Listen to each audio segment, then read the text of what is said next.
మధ్య నేను మీ కాకినాడ పిల్లని. మరి ఈ రోజు ఒక స్పెషల్ గెస్ట్ దగ్గర ఉన్నాను. సో బిగ్ బాస్ హౌస్ లో one of the strong contestant గా అడుగు పెడుతున్న మన అభయ్ నవీన్ గారి దగ్గర ఉన్నానండి. సో ఈ రోజు వాళ్ళ వైఫ్ తో అలాగే ఆయనతో కొన్ని ముచ్చట్లు అయితే పెట్టుకుందాం.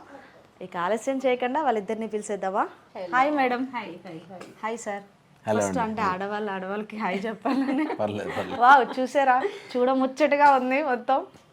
హాయ్ అయంతిక, హాయ్ చెప్పు. చెప్పుద్ది, టేక్ తీసుకుంటుంది ఇప్పుడు.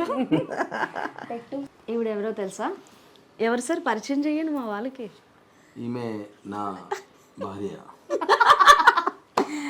బిగ్ బాస్ మీకు ఇప్పుడు భార్యని పరిచయం చేసే టాస్క్ ఇచ్చారు. ఓకే మేడం, మీ పేరు? భవానీ. అసలు పేరు? భవానీ గట్టు. భవానీ. ఓకే. సార్ ముద్దుగా ఏమని పిలుస్తారు? నవీన్ గారు. నవీన్ గారు స్టార్టింగ్లో చాలా పిలిచేవారు. బుడ్డి అని పిలిచేవారు. డిఫరెంట్ నేమ్స్, పొట్టిదానా ఇట్లా. మీరు పొట్టిగా లేరే. కాలు పొట్టిగా ఉంటాయి. ఆమె పాపై కాళ్ళ సైజ్ సేమ్ ఉంటుంది. కిడ్స్ లో పెద్ద సైజ్ నేను తీసుకుంటా, చిన్న సైజ్ దానికి తీసుకుంటాం. అలాగా పొట్టిదానా ఇట్లా పిలిచేవాళ్ళు. కానీ మా ఇంట్లో నన్ను బబ్లు అని పిలుస్తారు. అందుకు సార్ ఇంకా పాప పుట్టిన తర్వాత బబ్లు బబ్లు బబ్లు బబ్లు. ఓకే, ముద్దుగా బబ్లు అని పిలుస్తారు. ఒకవేళ కోపం వస్తే ఏయ్ బబ్లు అని పిలుస్తారు అంతే. కానీ బబ్లు అంటే మాత్రం కామన్. ఓకే. మీది లవ్ మ్యారేజా మేడం? సార్వంగ్ చూస్తే ఏమని చెప్పు, స్క్రిప్ట్ ఇస్తే అదే చెప్తా. నీకు నచ్చింది చెప్పు, జరిగింది చెప్పండి. వేరే పెళ్లికి పోయినా వేరే అమ్మాయి పెళ్లి చూపులు చూస్తే పక్కన నా ఫ్రెండ్ చూసి పెళ్లి చేసుకున్నాను. కాదు, దీపావళి రోజు నేను దీపాలు వెలిగిస్తుంటే సార్ పక్కన కారులో వెళ్తూ చూస్తే చెప్తున్నారండి మీరు. చెప్తుందా? రియల్ మేడం, మాకు సార్ డైరెక్టర్, మీరే ఇస్తూ ఉంటారేమో అనిపించింది. మాకు రియల్ కావాలా? నేను ఎంబీబీఎస్ చేసేటప్పుడు సార్ ఎంబీబీఎస్ ఫైనల్ ఇయర్ చేస్తుండే అప్పుడు మేడం అర్జున్ రెడ్డి లేలే. కానీ నిజంగా అయితే లవ్ కమ్ అరేంజ్ మ్యారేజ్. సార్లో మీకు ఏం నచ్చి లవ్ చేశారు? చేయాల్సి వచ్చింది అంతే. అది నచ్చడం ఉండదు ఇంకా అక్కడ. ఆప్షన్ లేదండి. ఆప్షన్ లేకపోవడం ఏంది? మీరు అసలు ఎలా పరిచయం అయ్యారు? వయసు అయిపోతుంది, చెప్పు. ఆ డైలాగ్ అయినది, అది ఆయన నెక్స్ట్ వాడుకుంటారు. ఓకే.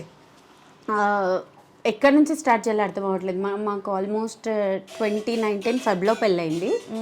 2016 నేను అప్పుడు కాగ్నిజెంట్లో జాబ్ చేస్తుండే. ఆ టైంలో సార్ వాళ్ళ ఫాదర్ మా డాడీని అప్రోచ్ అయిన ఉండే. అప్పుడు మాకు యాక్టర్ అని తెలియక ఫొటోస్ తీసుకున్నాము. కానీ ఏం రెస్పాండ్ అవ్వలేదు మేము. ఫొటోస్ తీసుకొని ఒక 6 months 7 months నాకు వేరే మ్యాచెస్ చూస్తుండే. నాకు అభయ్ యాక్టర్ అన్న విషయం ఫొటోస్ చూసినప్పుడు కూడా తెలీదు అసలు నో క్లూ. దాని తర్వాత ఎంటెక్ అయిపోయింది, జాబ్స్ కోసం ట్రై చేస్తున్నారు అని వాళ్ళ సైడ్ వాళ్ళు చెప్పుంటే సరే ఒకసారి చూపిద్దాం అనుకునే టైంలో మా అన్నయ్య చూసి ఈయన జాబ్ కాదు, ఈయన యాక్టర్, నాకు తెలుసు పక్కా పేరు కరెక్ట్, అభయ్ అని ఉండే, ప్రొఫైల్ అభయ్ అని ఉండే. అభయ్ వేతిగంటి ఇదేం లేకుండే. ఇన్స్టాగ్రామ్లో సెర్చ్ చేసిన తర్వాత నాకు వేరే సంబంధాలు చూస్తుంటే ఆల్మోస్ట్ 1 year తర్వాతనేమో యాక్టరా లేదా జాబ్ చేస్తున్నాడా అని తెలుసుకోవడానికి ఒక మెసేజ్ పెట్టిన. డిఫరెంట్ సంబంధాలలో ఇది ఒక సంబంధంతో మెసేజ్ చేసి ఉంటే అప్పుడు ఏంది మీ వాళ్ళు నా ఫొటోస్ తీసుకొని ఎక్కడికి వెళ్ళిపోయినారు, నా ఫొటోస్ ఏం చేసుకున్నారు అని రిప్లై ఇచ్చినాడు. పెళ్ళైపోయిందా అని చెప్పేసి అడిగిన. అంటే 1 year అయిపోయింది కదా, పెళ్ళైపోయిందా అని అంటే చూసుకున్న 1 year తర్వాత చూసుకోలేదు, ఇంకా జస్ట్ ప్రొఫైల్స్ తెలుసు అంతే, ఇద్దరం కలవలేదు. 1 year తర్వాత తిట్టుకున్నాం కొద్దిసేపు, నీ ఫొటోస్ మేమేం చేసుకుంటాము అట్లా కొంచెం గొడవ అయింది. ఆ రోజు కట్. దాని తర్వాత 1 weekకి ఎందుకో మాట్లాడుకున్నాం, ఇన్స్టాలోనే మాట్లాడుకున్నాము. తర్వాత ఇంకా కట్ చేస్తే 2019లో పెళ్ళైంది. ఆ కట్ చేస్తే స్టోరీలు చాలా పెద్ద స్టోరీలు అవి. ఓకే. చాలా గొడవలు ఇన్ ద సెన్స్ సినిమాని ఎవరు యాక్సెప్ట్ చేయకపోవడము, మేమిద్దరం ఒక స్టాండ్ పైన ఉండడం, దీనివల్ల ఫైనల్లీ ఇద్దరు ఒకటైపోయారు. 2019లో పెళ్ళైంది. మీ ఇద్దరు గొడవ అయినప్పుడు ఎవరిది పై చెయ్యి? ఆబ్వియస్లీ నాకు సారదే అనిపిస్తుంది. సార్దే పై చెయ్యి. పెద్ద ఏం గొడవ పడే రకాన్ని ఏం కాదు, కొంచెం సార్లో మీకు ఇష్టమైన క్వాలిటీ ఏంటి? అదే తన పాయింట్ పైన తను నిల్చుంటారు. అది కరెక్ట్ రాంగ్ అన్న దాంతో సంబంధం లేదు. If he has something in mind దానిపైన నిల్చుంటాడు. అది అది చాలా చాలా నచ్చే క్వాలిటీ అది. ఓకే, సో మరి ఫైనల్గా సార్ బిగ్ బాస్కి వెళ్తున్నారు, ఎలా అనిపిస్తుంది మీకు? చాలా ఎగ్జైటెడ్గా ఉంది. ఫస్ట్ పాయింట్ అది. నేను పాపం అన్ని ఇంటర్వ్యూస్లో అదే చెప్తున్నాను, చాలా ఎగ్జైటెడ్ అంటే చాలా ఎగ్జైటెడ్గా ఉంది. నేను యాక్చువల్గా సార్ని ఒక 2-3 టైమ్స్ అన్న ఫస్ట్ బిగ్ బాస్ వచ్చినప్పుడు, తెలుగు బిగ్ బాస్ వచ్చినప్పుడు, అబ్బా పోగదబ్బా మజా వస్తుంది, ఎక్స్పీరియన్స్ వస్తుంది. చూస్తాను, నేను చూస్తాను. ఎన్ని సీజన్స్ చూసారు? నేను ఆల్మోస్ట్ అన్ని 7 సీజన్స్ చూశాను. అక్కడక్కడ ఎపిసోడ్స్ మిస్ అయ్యి ఉండొచ్చు, కానీ సీజన్స్ అయితే కంటెస్టెంట్స్ కొంచెం ఐడియా అయితే ఉంది. బిగ్ బాస్ ప్రాసెస్ ఎవరు బాగా శివాజీ అన్న అనాలి. ఇప్పుడు లాస్ట్ సీజన్ గురించి మాట్లాడితే శివాజీ అన్న చాలా బాగా ఆడారు, చాలా బాగా ఆడారు. ఓకే, సో సార్ బిగ్ బాస్కి వెళ్తున్నారని మీకు చెప్పినప్పుడు ఏమన్నారు? వెళ్ళమన్నారా వద్దన్నారా? అప్పో అసలు వేరే థాటే లేదు అసలు, ఇంకా వద్దు అన్న థాట్ లేకుండే. వెళ్ళండి వెళ్ళు. మరి సార్కి షార్ట్ టెంపర్ ఉందని విన్నాము, మరి దానికి బిగ్ బాస్ హౌస్లో ఎలా కంటిన్యూ చేస్తున్నారు? షార్ట్ టెంపర్ అంటే కోపం ఊరికే రాదు. అంటే ఇప్పుడు నార్మల్గా ఏదో అక్కడ ఎవరో కూర్చొని ఉంటే వెళ్ళి వాళ్ళ పైన అరిచేయడం అలాంటి మనిషి అయితే కాదు. ఏదో సంథింగ్ ట్రిగర్ చేస్తే ఆ ట్రిగర్ని, ఇంకొక విషయం ఏంటంటే సార్ ఇప్పుడు మీ పైన ట్రిగర్ అయితే మీ పైన అరుస్తారు, పక్కన వారి పైన ఇది ఫ్లో ఉండదు, యాంగ్రీ ఫ్లో అయితే ఉండదు. సో దానివల్ల నువ్వు ఎవరైనా ట్రిగర్ చేస్తే ఆయన రియాక్ట్ అవుతారు తప్ప ఫాస్ట్గా క్విక్ రియాక్షన్స్ అయితే ఉండవు. బట్ ఎస్, కోపం అయితే ఒకవేళ కోపం పడింత అక్కడికక్కడే వదిలేస్తారా, లేదంటే అది మనసులో పెట్టుకొని వాళ్ళతో మాట్లాడడం మానేయటం ఇవన్నీ జరుగుతాయి? అదేముండదు. కోపం పడితే వదిలేస్తారు, కానీ కోపం మాత్రం క్విక్ ఉంటుంది. ఇట్లా క్విక్ కోపం, క్విక్ శాంతం అట్లా. ఓకే, సార్ని బిగ్ బాస్కి పంపడానికి రీజన్ ఏంటి మేడం? వెళ్ళండి మీరు అని చెప్పడం. బిగ్ బాస్కి పంపడానికి రీజన్ అంటే సార్ బయట ప్రపంచం మొత్తం చిన్నప్పటి నుంచి కానీ ఇప్పటి వరకు కానీ చాలా pampered kid sir. Just cinema ఇండస్ట్రీలో చూసిన కష్టాలు తప్ప, పీపుల్ అంటే స్ట్రగ్లింగ్ ఫేజ్లో చూసిన కష్టాలు తప్ప, ఆయన చుట్టూన్న పీపుల్ అందరూ మంచోళ్ళే. ఎవరితోని అబ్బాయి వర్క్ చేసినా ఎవరైనా కానీ కూడా మాకు ఏ రోజు డిఫరెంట్ మెంటాలిటీస్, బ్యాక్ స్టాబింగ్ ఇలాంటివి మేము చూసినా అబ్బాయి చూసినాడైతే అసలే కాదు. సో అలాంటి స్ట్రాటజికల్ బ్రెయిన్ అబ్బాయి దగ్గర లేని కూడా లేదు అని తెలీదు, అలాంటి పీపుల్ ఉంటారని కూడా తెలీదు.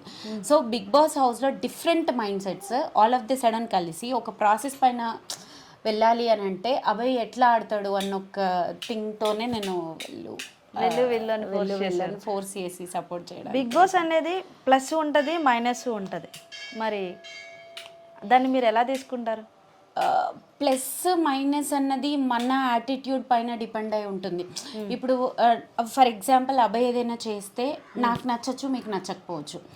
సో నేను అది యాజ్ ఎ వైఫ్ అబ్బాయి ఏది చేసినా అని కూడా నేను మోస్ట్ ఆఫ్ ది టైం అది ప్లస్ లాగే ఉంటుంది నాకు, అంటిల్ అండ్ అన్లెస్ అది ఇంకా దాటిపోతే తప్ప నేను అన్ని యాక్సెప్టెన్స్ ఫేస్లో ఉంటాను కాబట్టి నాకు ప్లస్ ఉంటుంది. అలాగే అబ్బాయి ఫ్యాన్స్ తీసుకుంటే అబ్బాయి ఫ్యాన్స్ చాలా మందికి అబ్బాయి ఏంటి అన్నది ఒక ఐడియా ఉంది కాబట్టి వాళ్ళకి అబ్బాయి ప్లస్ అనిపించవచ్చు.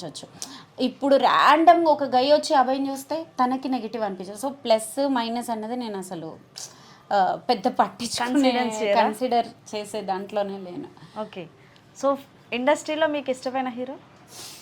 పవన్ కళ్యాణ్. అంటే నవీన్ గారు ఇండస్ట్రీయే కదా మరి. హస్బెండ్స్ అదే చెప్తున్నా కదా, హస్బెండ్స్ హీరోలా కనిపించారు, హస్బెండ్స్ లాగే కనిపిస్తారు మనకి. ఎప్పుడు దోస్తులు కొట్లాట పెట్టుకోవడానికి. సార్ మిమ్మల్ని ఇద్దరిని చూస్తే చాలా చూడముచ్చటగా ఉంది కాబట్టి మీ వైఫ్లో మీకు నచ్చిన క్వాలిటీ చెప్పండి సార్, చూస్తూ చెప్పండి మేడంని. అది మా కెమెరా కాదు, మేడం వైఫ్ నచ్చిన క్వాలిటీ ఏంటంటే అంటే అన్న ఇప్పటికి టిల్ డేట్ కూడా ఇది కంటెంట్ అంటే ఇది. మేడం మీ ఫోన్ స్విచ్ ఆఫ్ చేయరా? 2 minutes మమ్మీతో సర్ప్రైజ్.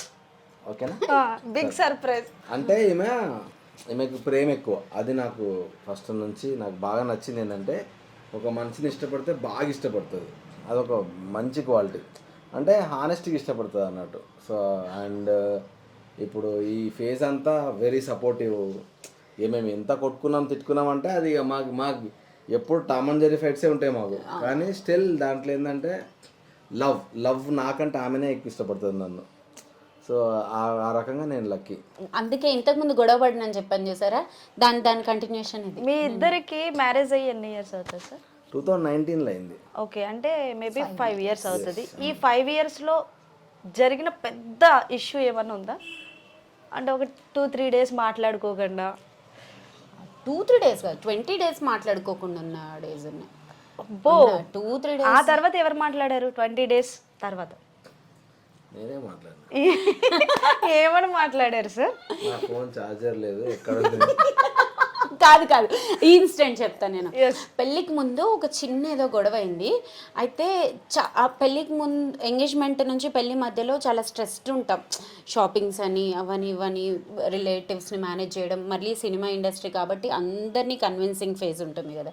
సో ఒక్కొక్కరిని కన్విన్స్ చేస్తూ పెద్దవాళ్ళని ఆ ఫేజ్, కొంతమంది ఎంగేజ్మెంట్కి రాలేదు, వాళ్ళని పెళ్ళికి ఎట్లా రప్పించాలి, ఈ థింగ్స్ మధ్యలో ఉన్నప్పుడు ఒకరోజు నేను అబ్బాయితో ఏదో చిన్న గొడవ, 2-3 times కాల్ చేస్తే నేను ఎత్తలేదు. ఫోన్ ఎత్తగానే గట్టిగా అరిచేసాడు. ఎందుకు ఫోన్ ఎత్తవాలి అని గట్టిగా అరిస్తే నేను ఎత్తను, నేను మాట్లాడనని ఫోన్ కట్ చేసి స్విచ్ ఆఫ్ చేసి పక్కకు పడేసిన.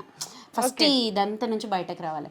తర్వాత అబ్బాయి మా మమ్మీకి కాల్ చేసి హలో అని అంటే, ఏమైంది ఫోన్ ఎందుకు ఆఫ్ వస్తుంది అంటే, మా మమ్మీకి నేను ఫోన్ ఛార్జింగ్ అయిపోయింది మమ్మీ, ఛార్జింగ్ పెట్టుకోలే అని చెప్పిన. మా మమ్మీ కూడా మా అబ్బాయికి ఛార్జింగ్ లేదంట నాన్న, ఛార్జింగ్ పెట్టుకున్నాక చేస్తుందిలే అని చెప్పి అబ్బాయికి అదే చెప్పింది. 24 hours తర్వాత మళ్ళీ అబ్బాయి ఫోన్ చేస్తే మా మమ్మీ ఛార్జర్ పోయిందంట. నేను మా మమ్మీకి ఛార్జర్ పోయింది మమ్మీ, కొత్త ఛార్జర్ కొంటా, ఈ బిజీలు ఉన్నా కదా అని చెప్తే ఛార్జర్ పోయిందంట అని చెప్పింది మా మమ్మీ. అదేనా ఇప్పుడు చెప్పారు? ఇప్పుడు అదే చెప్పినాడు. చాలా లాజిక్ గా చెప్తే నేను ఎటకారంగా క్యాజువల్ గా చెప్పారు. ఛార్జర్ పోయిందంట నాన్న అని చెప్తే లేదత్తయ్య కావాలని ఆఫ్ చేసింది అంటే, అప్పుడు మా మమ్మీకి వెలిగి అట్లా ఎందుకు ఆఫ్ చేసినా, నా ఫోన్ ఇస్తున్నాగు అని మా మమ్మీ ఫోన్ ఇస్తే, మమ్మీ వాళ్ళ ముందు ఫైట్ చేయలేము కదా, మళ్ళీ చేస్తా అని టైం తీసుకొని కాల్ చేసినండే. అట్లా ఫైట్స్ అయ్యేవి. మరి 105 days 3 months సార్ని మిస్ అవుతారా, మిస్ అవ్వరా, హ్యాపీగా ఉంటారా? సార్ని నేను కొంచెం తక్కువ మిస్ అవుతా అనుకుంటున్నా. ఎందుకు అని అంటే ఎనీవేస్ చూస్తా కదా టీవీలో. అండ్ ఇంకో విషయం, బెడ్రూమ్ టీవీలో 24 గంటలు మాకు బిగ్ బాస్ రన్ అవుతూనే ఉంటుంది కాబట్టి సారే ఎక్కువ మిస్ అవుతారు అనిపిస్తుంది నాకు. ఎందుకంటే నాకు కనబడతాడు, కెమెరా దగ్గరకు వచ్చి ఏదైనా చెప్పినా నాకు కన్వే అవుద్ది. అట్లీస్ట్ అది డైరెక్ట్ గానో ఇండైరెక్ట్ గానో నాకు కన్వే. కానీ అలా కాదు, ఏం చేస్తున్నావు అంట ఇండైరెక్ట్ గా సీక్రెట్ మెసేజ్ పేపర్లో లెటర్ రాసి పంపిస్తున్నా. నేను ఫ్లైట్ ఇచ్చేస్తా అన్నపూర్ణ స్టూడియోస్ లకి. అప్పుడు నన్ను బయటకి ఇసిరేస్తారు, నన్ను ఇట్లా చుట్టి పేపర్లు ఇసిరేస్తారు బయటకి, వెళ్ళిపోండి. సార్ మీరు ఎన్నిసార్లు మేడం ప్రపోజ్ చేసి ఉంటారు? చాలా సార్లు చెప్పింటా. సో అప్పుడు మేము చూడలేదుగా, మరి ఇప్పుడు డిఫరెంట్గా ప్రపోజ్ చేయొచ్చు. చూడాలనుకుంటున్నారా? నీకు సర్ప్రైజ్ ఇస్తానమ్మా, దా. ఈసారి బిగ్ సర్ప్రైజ్. ఎస్, దా బిగ్ సర్ప్రైజ్. అయాంతిక ఎస్ ఇస్తానమ్మా, నేను ఏమైనా సరే నీకు సర్ప్రైజ్ ఇచ్చి వెళ్తాను. ఈ బిగ్ బాస్ అయిపోయేసరికి సర్ప్రైజ్ మా మేడంకి. ఇంకోటి తెలుసా, మేడం ఎలా ఉన్నారు మీకు? ఏ హీరోయిన్ లా కనిపిస్తున్నారు?